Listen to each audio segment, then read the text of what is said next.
All right, just in time for fall, we're happy to introduce our new partner here on Gear Abbey, Fjallraven. Woo! Because you can't fjall without Fjallraven. That's right. Fall doesn't get nearly enough credit for hiking. Everyone thinks summer's the season, but for hikers, autumn is the real deal. You got cooler days, quieter trails, more space, and fall is exactly what Fjallraven's Keb collection is built for. Born from trekking in northern Sweden, their jackets, fleeces, trousers, everything lets you focus on nature, all specifically designed to make cold optional. Check out the whole Keb collection by clicking on the link in the show notes or search for it when you head to fjallraven.com, where your fjall or your fall begins. You got questions going out of your mind. Someone with answers now that's hard to find. Like the what and the why and the how stuff works, or just where to go to avoid all the jerks. She's Gear Abby, Gear Abby, Gear Abby, advice that doesn't suck. Gear Abby. Hello there, my outdoorsy friends, and welcome to Gear Abbey, where we tackle the controversial, weird, obscure, and taboo topics that other outdoor podcasts refuse to touch. I'm Shawnté Salabert, an outdoor educator, writer, former school social worker, and Wisconsin cheese enthusiast, who's hiked, run, climbed, paddled, and adventured across the United States and beyond. And here on Gear Abbey, I channel all that experience and more into answering your burning questions about our relationships with outdoor people, products, places, and pastimes. Because remember, my outdoor-loving pals, there are no dumb questions, just smart advice. So, my friends, you know how this works. You're going to send questions in to deargearabby@gmail.com. I have finally got it together. There is an email. I am using it. You are using it. We're using it together. And I'm going to pick my favorites to answer here on the show. And as always, it's thrilling. I know you can't wait. Joining me today is my partner in gear, the producer of Gear Abbey, and a man who has perhaps an unnatural love for the intersection of ska and punk, Colin True. Unnatural? I mean, you got to call it like you see it sometimes. I am a big ska and punk fan. What is unnatural about that? What is natural about that, Colin? A lot. All right. So what's more unnatural is starting a podcast without an actual email address. Maybe that's a little more unnatural. Wow, email really has nothing to do with podcasting, Colin. It's just a cherry on top, okay? It's a way for the people to connect. I think what we need to do, though, is give some credit to the listeners. Listeners, you have overwhelmed my rockfight@gmail.com because the response has been so overwhelming to Gear Abbey. So yes. Yeah, we had to create a new entity here. Yes. It's beautiful. Yes. But Colin, I actually wanted to ask you, it's the beginning of October, which I cannot believe. I know, right? Do you know what that means? Do you know what season it is? Spooky season? Well, it's spooky season, my number one favorite time of the year. Not going to lie. Hell yeah. Oh my God. I live for a haunted house, okay? I'm ready for it. But no, it's tarantula mating season. Is it really? Yeah. Wait, how do you not know this? The tarantulas are out there doing it? They're out there doing it. They're out there looking for someone with which to do it. Did you know about? You don't know about tarantula mating season? I did not. I've only been here for 5 years. I've seen a couple tarantulas on trail, but enough. I mean, I didn't know. I've never seen them out there like the mating tarantulas. Just that's slow amazing. Crawling toward each other like, will you be my 8-legged love? It's great. I appreciate this. I am an arachnophobe through and through. And I will say the one thing that brings me out of my freaky, get those legs away from me vibe is tarantulas. And knowing is freaky tarantulas. Freaky tarantulas getting freaky every fall. It actually started last month, so I'm a little late on the uptake here. But I feel like, spooky season is when we should really celebrate this. It should be October if you're going to pick a month for this. I mean, come on. Also, it makes sense because this is when tarantula porn sales spike every year. I never put those two things together before, so now I understand. Wow. Yeah. You know what? There's something, I think I've said it before in the podcast, and I'm probably never going to stop saying it. There's something for everyone. Now that we both have visions of sweet tarantula love in our heads, why don't we save the listeners by moving on to a new subject? You got a question for me? I do, and I want to read it, and I do have something to say before you answer it. Oh. All right, first let's read the question. Oh, wow. Dear Gear Abbey, Since it's going to be winter soon and I can't go peak bagging anymore, I have to find some other way to obsess over mountains in the off-season. So I want to know, how can an average guy go about naming a bunch of mountains that don't already have names? Signed, Asking for a Friend. And I want to say to asking for a friend before you get the real answer from Gear Abby, why can't you go peak bagging anymore? I think the best time to go peak bagging is the winter. Well, it depends on where they live. I guess so. What do you do? I mean, you have to, like, some peak bagging in winter is deep alpinism. Well, you can buddy. maybe, if you live in a place where there's 14ers, you don't have to go up the 14ers. This is your Southern California bias. Some people live in Kansas, okay? Some people live in Kansas. Maybe they can only peak bag in the summer and other months. Oh, I see. So they're like destination peak baggers. I don't know. We'd have to asking for a friend what they... Okay, I'll back off. Wow. I like that, though. This is totally your Southern California bias. You don't know about tarantulas, but damn it, you do know about peak bagging. Well, it's actually more my New Hampshire bias because when I was there, I loved to do the 4,000 footers in the winter. It was great. It was the best time of year to go up those. Yeah. People like to suffer. It's a suffering we choose. Much like mating tarantulas who are probably suffering somehow. Until they get to make sweet annual love. I mean, have you seen a tarantula penis? It's got to be. No. What? No, but don't Google it. If you're listening right now, I don't even know. I don't want to know if Colin's Googled it. I'm not going to. You don't Google it either unless you're like a wildlife. Tarantula penis a good band name? No, it's not. Don't put the dinging sound there. Let me answer this question. Listen, friend, I'm sorry for Colin. He just keeps showing up every week. And it turns out I don't know how to do any of the back end stuff for a podcast, so we got to keep him. But listen, friend, I hope you have a lot of time on your hands, not for my answer per se, but for the actual process involved in naming a mountain. But first, I want to roll it back a second and talk about how mountains in the United States have been named in the past, which is basically orally. That's the original tradition of how we name things, is somebody pointing at something and going like, that is, Tarantula Mountain, right? So humans for time eternal have come up with names for prominent landforms. The thing is, back in the day, people weren't writing things down in the English language in tidy little moleskin notebooks. These were names that were basically, known in their communities from people who have relationship with these places. So we're going to use a little test case here. We're going to look at the highest peak in the United States. So over thousands of years, this approximately 20,310-foot beauty, wow, has earned a bunch of different names from not just native Alaskans, but even Russians, all essentially referring to its massive size. The one that's stuck in modern times, as we know it now, as Denali, a riff on the Koyukon Athabascan name Denali. So very similar, right? Okay. Yes. Not much change there. So first you have the names given by the people who are kind of native to the area. Then you get the next wave of people who we may call colonizers, the people from outside who came in and were like, this is my place now, generally by force and enslavement of the native people, right? So this shitty thing is happening. They also are seeing these large landforms. They also want to give them names.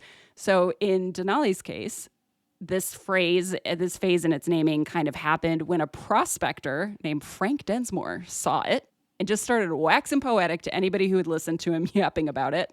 So much so that some people started calling it Densmore Mountain, maybe just to shut him up. I don't know. The peak then gained another name thanks to a whole different prospector. This is two prospectors in one peak naming story. That's a lot of gold in them, the hills. You know what I'm saying? Thank you for that little chortle. I appreciate it. So there's gold in them there hills. Yeah, I feel like you'd be better at that. Could you just? I was thinking of the old prospector sketch from SNL when you said that. That's what made me. Oh wow! I was thinking of what is it? Yosemite Sam? No, Yukon Charlie. Yeah. Who am I thinking of? Thinking of Yukon Knott's Cornelius. Berry Farm. Yukon Cornelius. Isn't that the Yeti? You like and I'll eat what I like. Wait, yeah. Yukon Cornelius was the Yeti in all of the claymation. No, baby. that was the Bumble. Damn it. Who fought Yukon Cornelius, who was a prospector. Oh man. Wow, I've got to. We're gonna spoil our Christmas episode. We can't do that. I can't wait. All right. So this whole second prospector, William Dickey, total William McKinley fanboy, called the peak Mount McKinley in an 1897 piece written for the New York Sun, which in my head is just the New York Post of olden times. But the name stuck after McKinley was assassinated in 1901. They're like, yeah, let's honor the guy, whatevs.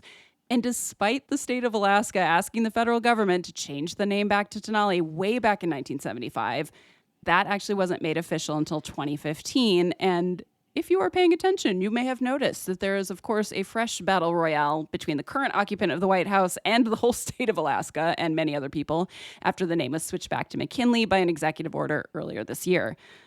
We encourage not paying attention to that. Yeah, if you would like to save any shred of your sanity.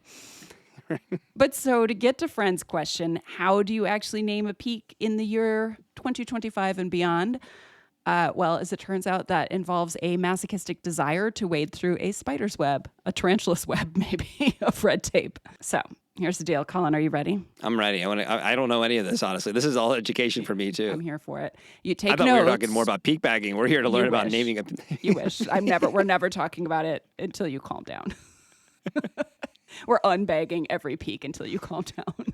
Oh, my God. I lost my list. Okay. Wow. Yep. You're going to have to start over. But if you want to name any of your unbagged peaks after me, here's how you're going to do it. So basically, you got to do a little bit of research, one of my favorite things, to ensure that a peak isn't already named. And of course, we got to go back to the beginning of my long-winded answer here. Not all names are in the written record, as many Indigenous place names, of course, come from the oral tradition. So you also can't name it after a living person. And usually they want you to have like a 5-year waiting period after somebody's death before you honor them with that. So Colin, I'm sorry, we're going to have to wait a bit for Mount Ozzy Osbourne. That should happen, though. I co-sign that naming, wherever it is. Probably somewhere, I guess, in the UK. It would have to be maybe in the Peaks District. Would it be Mount Ozzy, though? I think Mount Ozzy is what it has to be. Yeah, Mount Ozzy would be... I would fly to Scotland. To Scotland? To climb. Why are you going to Scotland? Well, I mean, to the Peaks. Oh, no, we're going up to the Peaks District. District. Yes. I was thinking up in the Highlands, up in northern part there of the UK. I mean, we could fly there, too. We'll do a remote taping.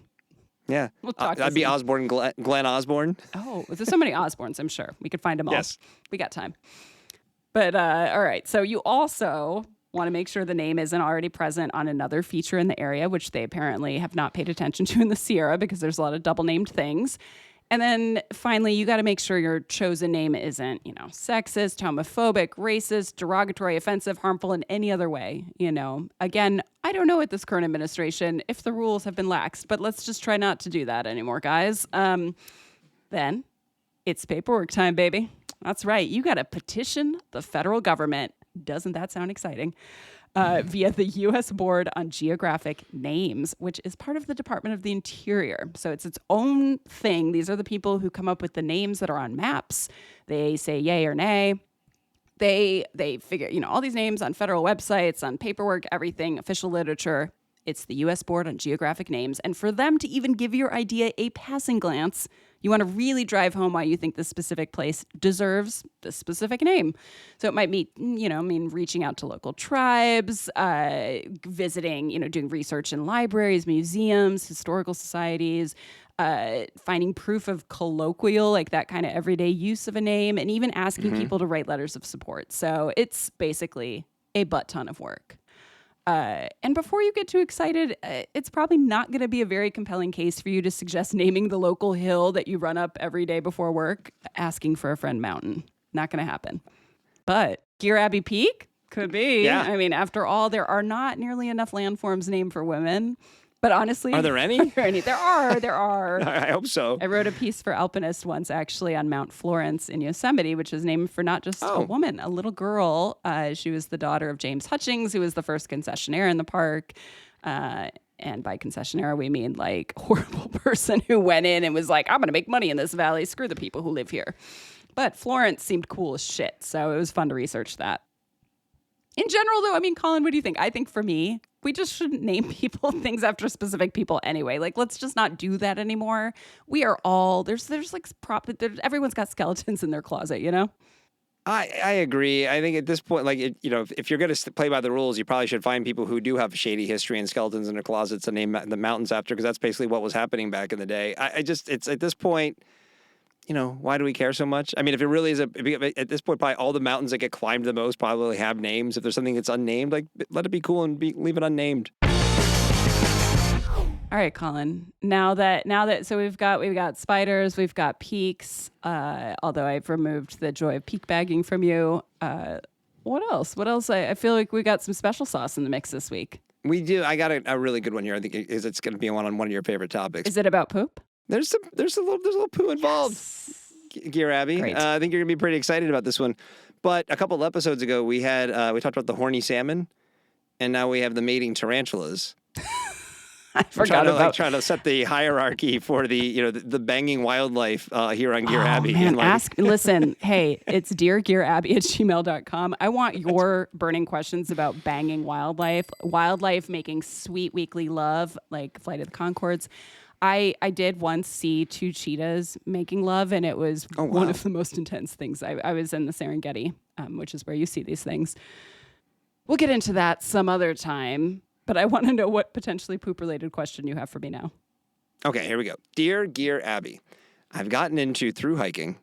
Yes. Gear Abby's now beaming. I'm into in it. the last few years and love it. Yes. The only thing that's really bumming me out is how I hate how much waste I create through all of the wrappers and packaging from the food I bring on trail and all of the Ziploc bags that I use to store it in, put in my used TP.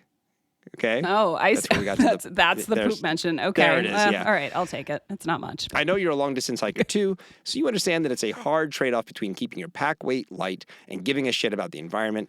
Any tips for how to cut down on all the garbage I'm creating every time I thru-hike without making my pack weigh 100 pounds? Signed, Rabbit on the Trail. Assuming Rabbit's in quotes, so I'm assuming that's a trail name. It's a great. I've known rabbits on trail, but it was a 12-year-old child, so I don't know. Although the child would be older now. Oh my gosh, that kid would be in college now. That's freaking me out. Okay, well, Rabbit, if it's you, hello, and if it's some other rabbit, hello also to you, other rabbit.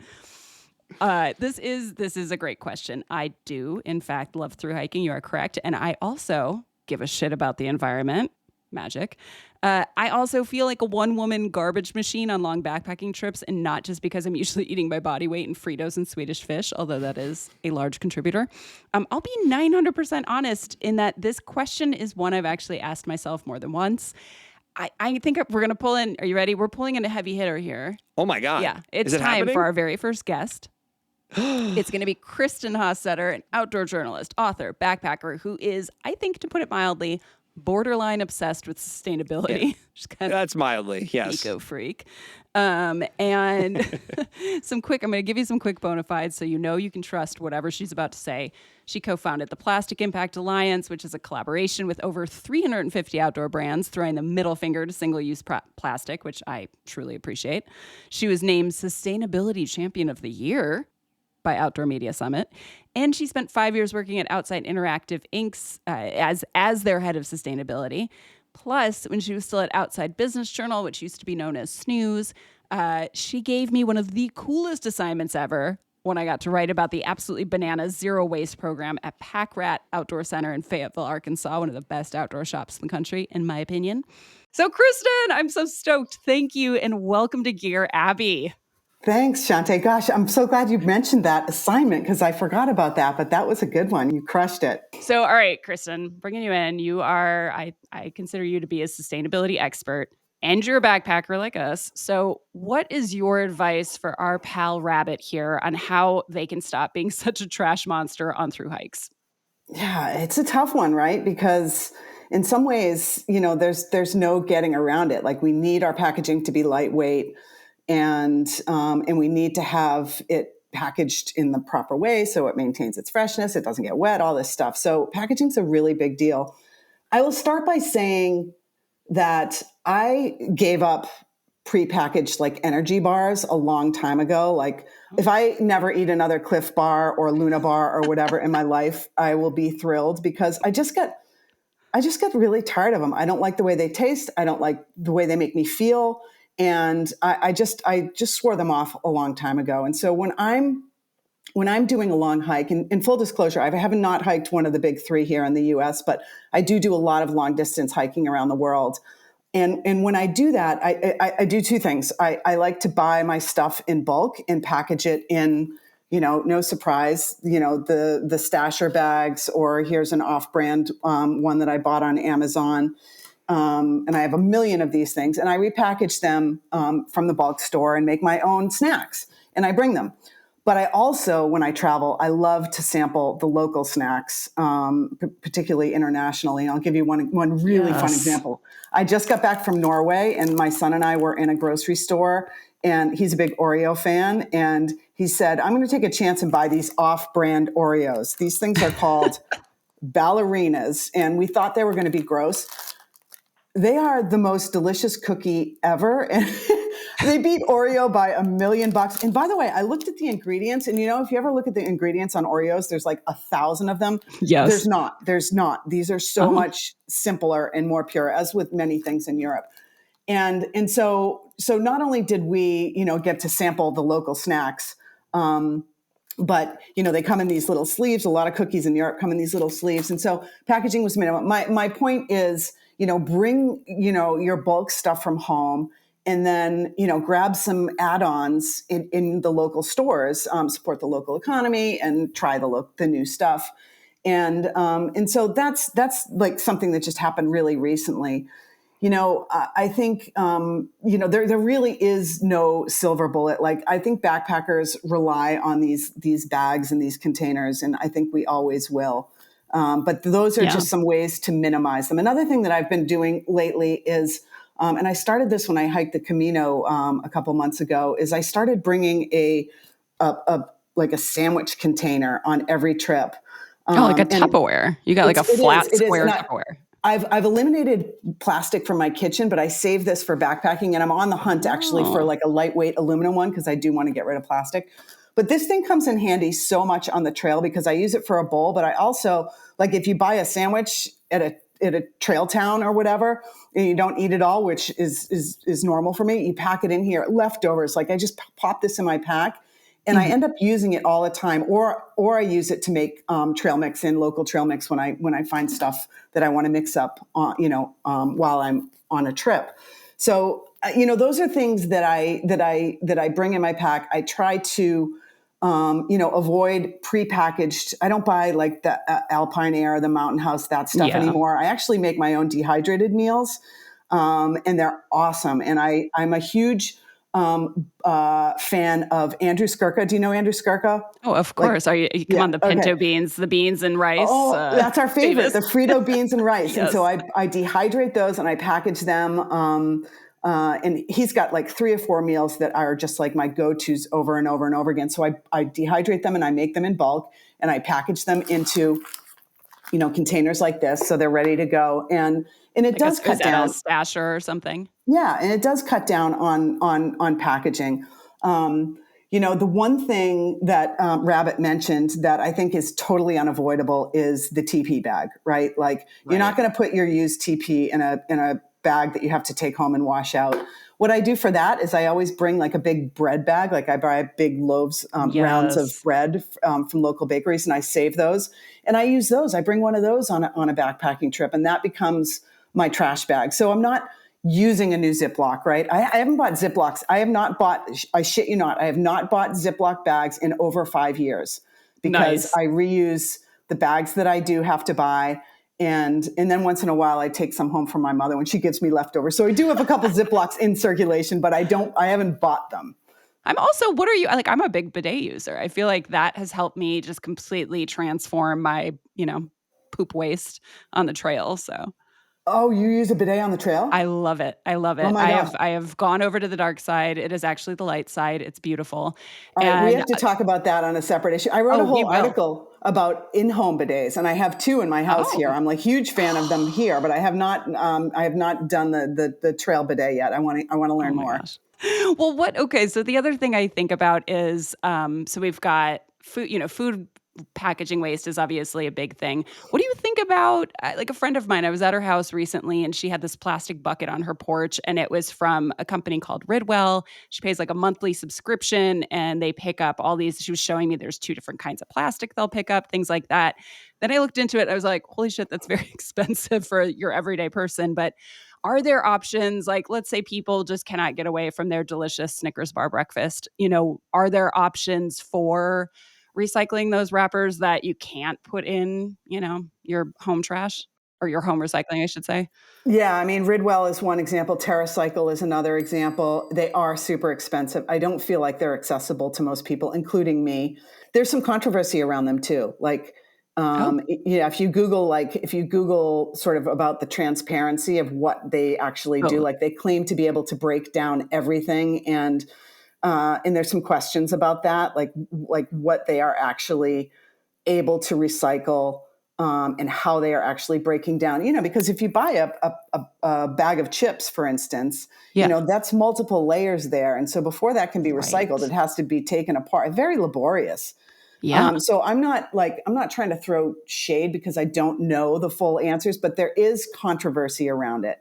And I think the bottom line is, like, I just wish and hope and pray that someday these types of, at least all of these services show that we are starting to think about this. We are starting to think about the waste and the materials that wrap everything that we buy. And I have to think that that's going to lead to more accessible, more widespread solutions. And so in that sense, I do support these efforts, because I think they are going to, they're a launching point. Yeah, that's a good way to put it. I mean, I think about even how here, I live in Pasadena in Southern California, and we have now community composting and city composting where you can drop off at some of the city parks, because they realize, like, all right, not everybody's going to have a compost bin. Not everybody, like, so many of us live in apartments and things.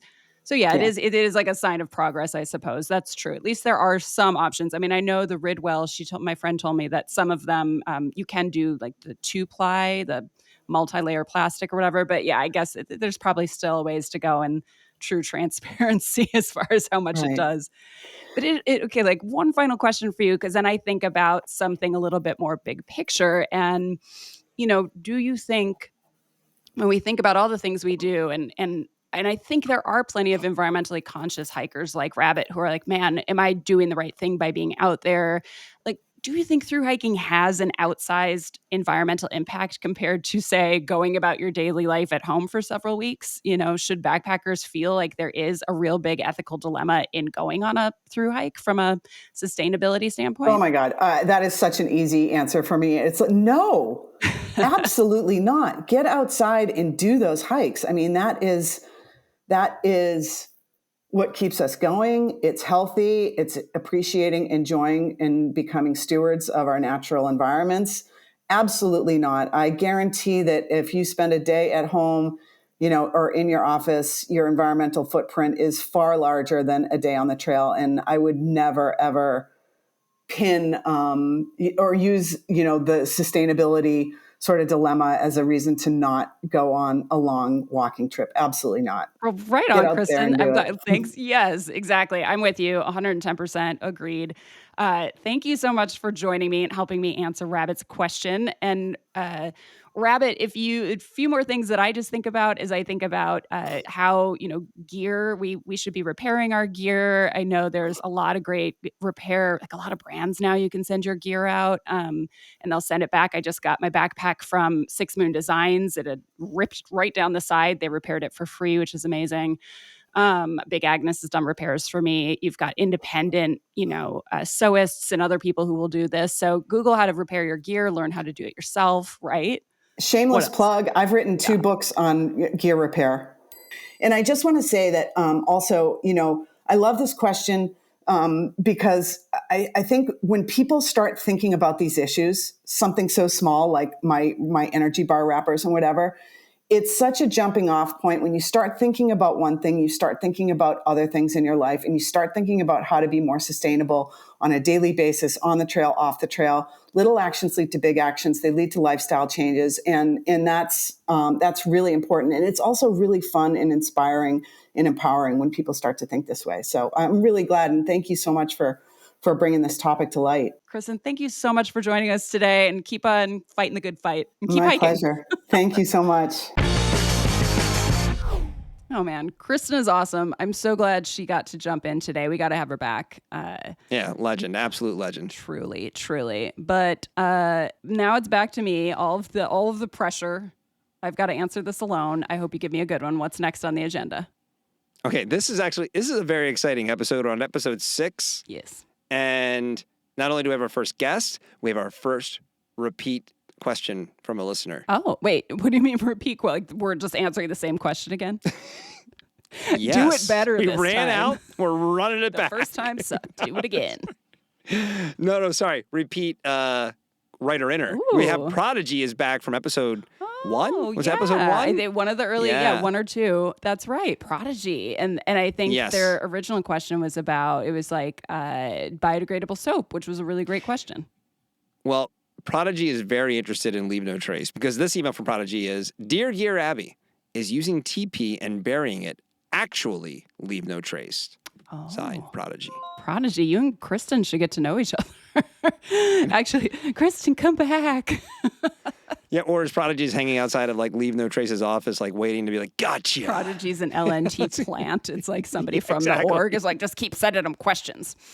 Well, actually, this is actually a fantastic question. So thanks, Prodigy. It's great, not just because it's tangentially related to poop. We know me at this point, but actually, I'm going to define, we're just going to jump in really quick and define leave no trace. I mean, Colin, if it just in a one word, if I was an alien that came down from outer space and I was like, what is leave no trace? What would you say? Leave no trace is, I mean, it's a set of guidelines for how to engage appropriately with the backcountry, right? Mm-hmm. It's the rules for how you should be going outside to like limit your impact on the environment that you're going into. All right. I would accept that. Okay, cool. I did have a mental image, though, of how you should engage with the backcountry. I was thinking about the tarantulas again, which I don't know how I feel about that being in my head the rest of the day. You want to come over to my tarantula hole tonight? My tarantula hole? No, I don't. Oh, Jesus. Wow. So we're gonna let me actually dig into some serious business here. According to the Leave No Trace Center for Outdoor Ethics, that is their full and formal name, the first time that the phrase leave no trace was formally associated with the outdoors was back in the olden days of 1987, when a bunch of federal land management agencies printed a pamphlet titled Leave No Trace Land Ethics as a response to basically increased use and abuse of public lands that had been going on for a couple decades. But the formal capital letter Leave No Trace org was founded 6 years later after a group of feds, nonprofits, outdoor industry wonks kind of drummed up the concept at the very creatively titled Outdoor Recreation Summit. We're real good with names. Yeah. By the way, that's continued on today. Yep. You're not wrong. But blah, blah, blah. I mean, what's this got to do with TP? Glad you asked. So to answer your question, Prodigy, we're going to look at Leave No Trace from 3 angles.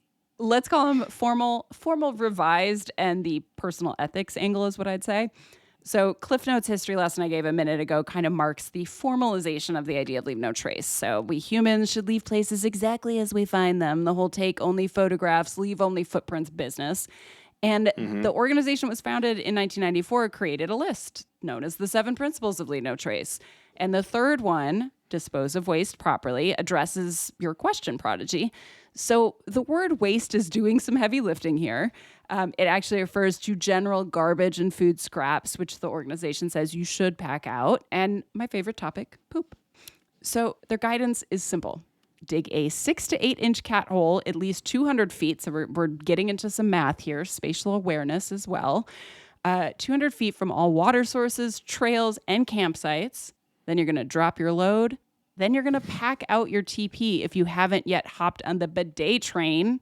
And I would say, please ask me about bidets, but I think we've got 3 emails already that have come in. So maybe next week it's time to drop some bidet knowledge. And you know what I'm saying? Right, no, bidet time. Yeah, that's right.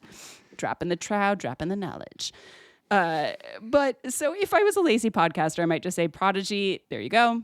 But I am never lazy when it comes to dropping deuces in the wild. That's right. Poor Colin is losing his literal but figurative shit. Maybe not. Hopefully not your literal. I think the copulating tarantulas have stopped to listen in at this point because they're interested as well. I want to know, what do we do with our little shits? All right, so I promised 2 more angles, so we're going to hop over to formal revised. That's my middle section. To muddy the waters, Leave No Trace Center for Outdoor Ethics writes in its own blog, wait for it, it's okay to bury your TP as long as you use the tiniest amount possible and toss it in with your poo before filling the hole. That's subjective. Right. Okay. So this is what I'm saying.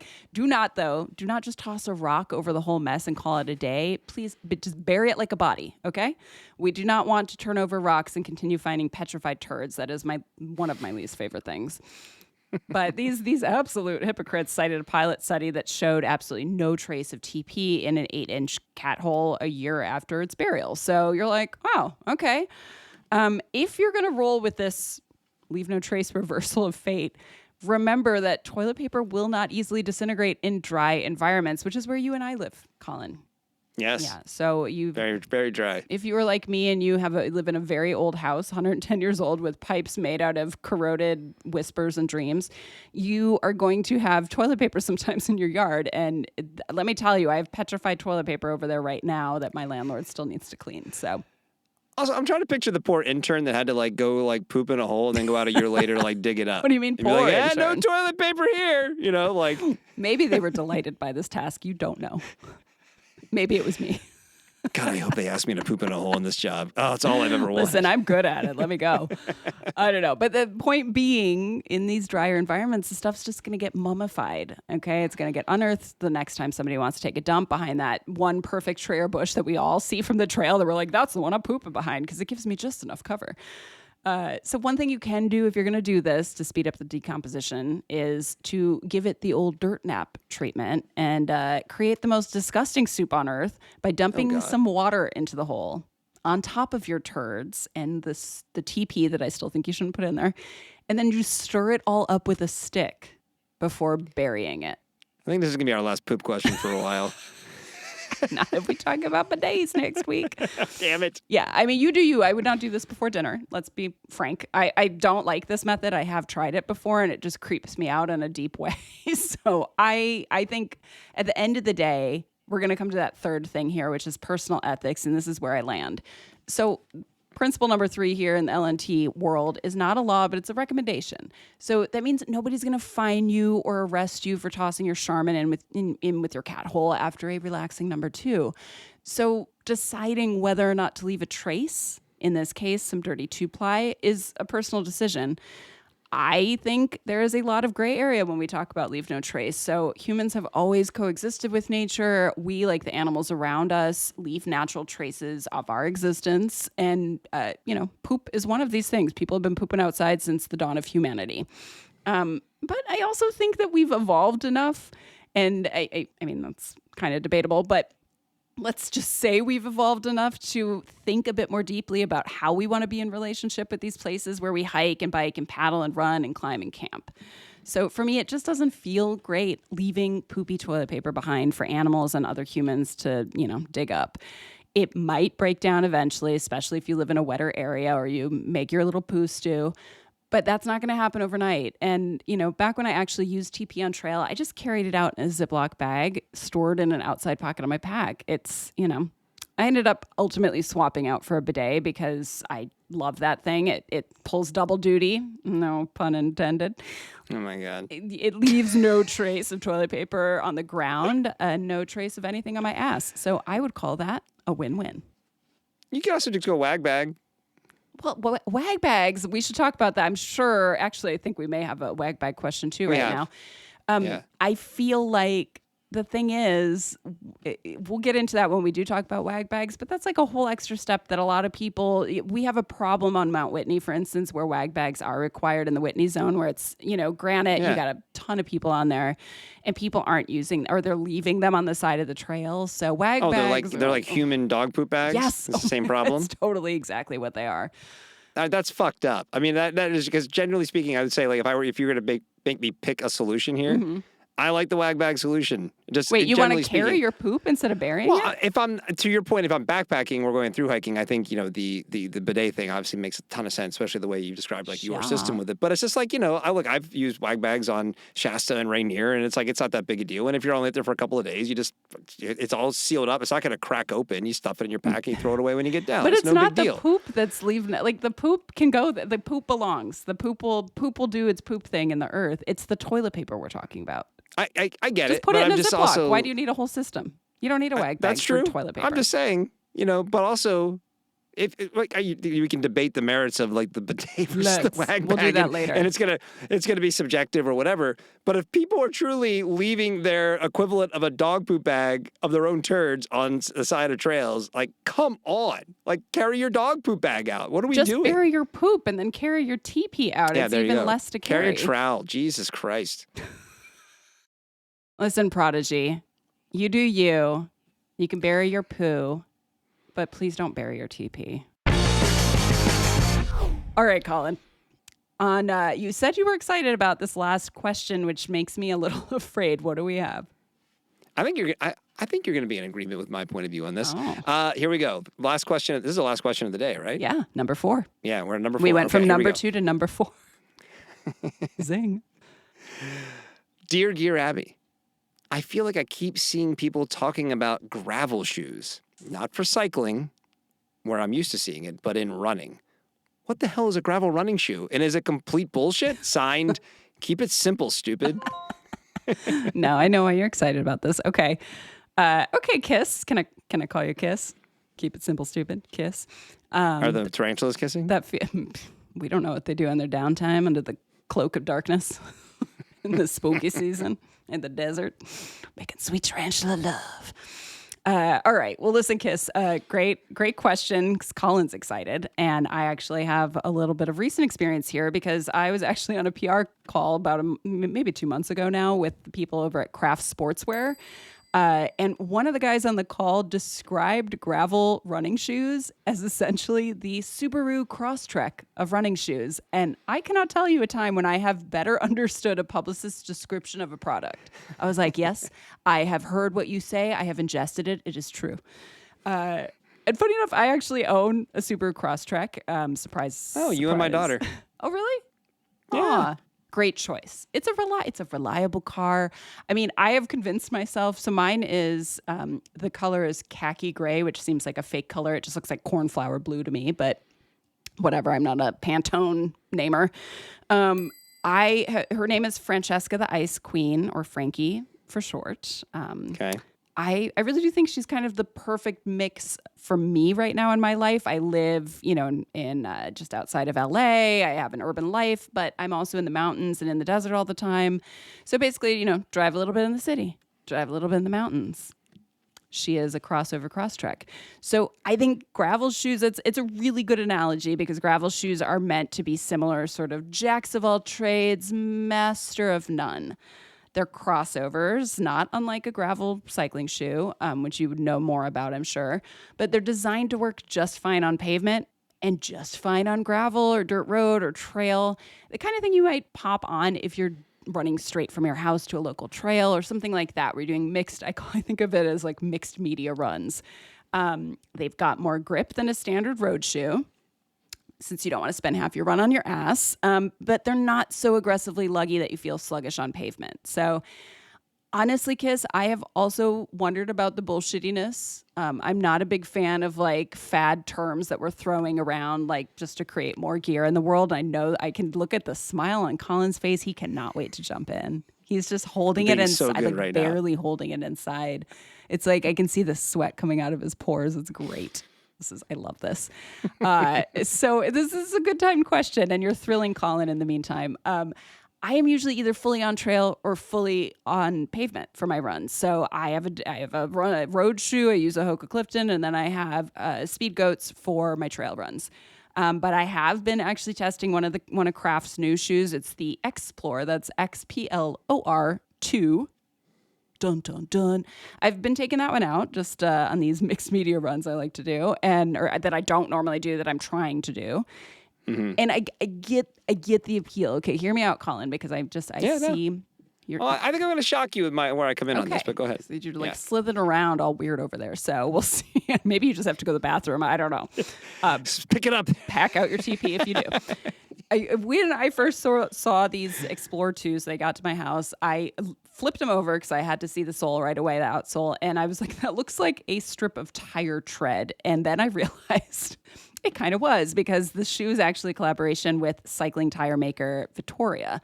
So it's maybe a little less Subi and more gravel bike vibes on your foot, if you want to think of it that way. So the midsole, however, is a little more cushioned, more like a road runner. And these, to me, actually feel just as comfortable as my Cliftons, which I kind of think of as like Grandma Shawné's comfort walkers.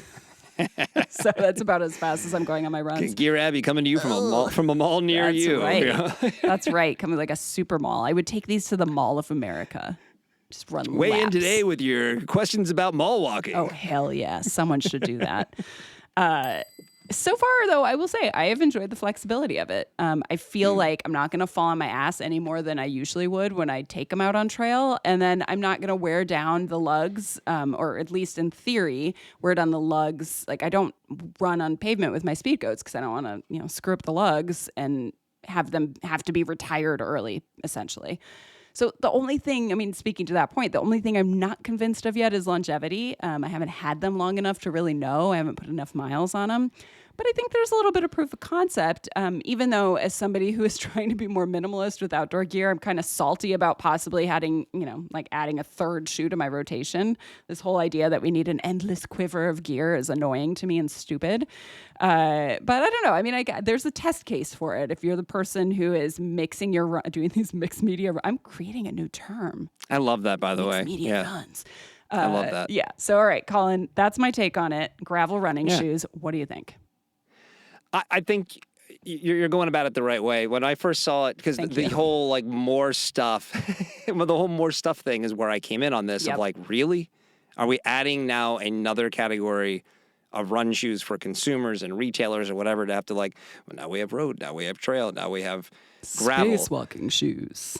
Right. And so it seemed very opportunistic to sort of expand category and just sell more stuff. Because at the end of the day, when it comes to running shoes, I know people who have taken their beat up old Asics running shoes that they've had for 10 years that quote unquote should be past their expiration in terms of rebound in the mid, and they've run 50 miles on them. Legitimately known people who've done stuff like that, proving that you basically can do any of this stuff in just about anything. Yep. And then there are the gear obsessives who measure their lugs on a daily basis to see how much of the rubber has run off so they have to go get a new pair or whatever.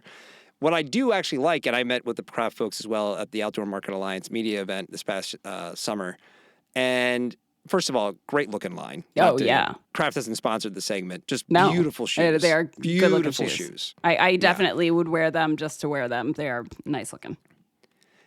What I do like about the idea of a kind of what I've come around to on the gravel kind of as a category is it is more that entry level person who really doesn't know, who could just go for a trail run in their road shoes and be totally fine, but maybe are a little intimidated when they see some La Prodigios or some Hokas or whatever on the wall, and so they are kind of scared off by that. And this is a little bit more of a welcoming kind of embrace to that world that probably you could do just about anything in these gravel shoes as you can do in a more kind of hardcore trail runner, depending on who you are and what you enjoy doing. So to that point of view, I've definitely come around on what the intent of them could be. That's actually a really good perspective. Thank you. Shocking. I think about things from time to time. Every once in a blue moon. Sometimes I stop shaking my fist at the clouds and I think. Wow. All right. Well, I want everybody to just for a moment of silence for Colin's old man fist shaking. That was really positive and supportive. And I do actually love that idea that maybe for somebody who's just getting in and they don't know exactly. I definitely was confused when I first started running. I was like, I don't know. I could just run in my Converse All-Stars, which terrible idea, but for my feet. But yeah, all of our bodies are different. All of our mechanics are different. People run barefoot. People do all sorts of things. So you're right. I like that idea. And listen, Kiss, bullshit really is in the eye of the beholder. So I think, 100%, yes. For you, if you already have shoes you dig, stick with it. If you're out there finding yourself just constantly transitioning between gravel and pavement and trail, maybe you do look into something like this. And I think really the test is going to be how many miles can I get out of these doing mixed media runs? I want every I do love that. brand to use that term now. Well, that's it for this episode of Gear Abby. Until next time, send your burning questions about your relationships with outdoor products, people, places, pastimes, and tarantulas over to us at deargearabby@gmail.com. That's right, sexy new email. And I'll do my best to answer them or find someone like Kristin who can. And of course, head over to your podcast listening service of choice and subscribe, rate, and review to support the pod and personally make my day. In the meantime, today's episode was produced by David Karstad and Colin True. Art direction provided by Sarah Gensert. I'm Shawnté Salabert, and remember, there are no dumb questions, just smart advice.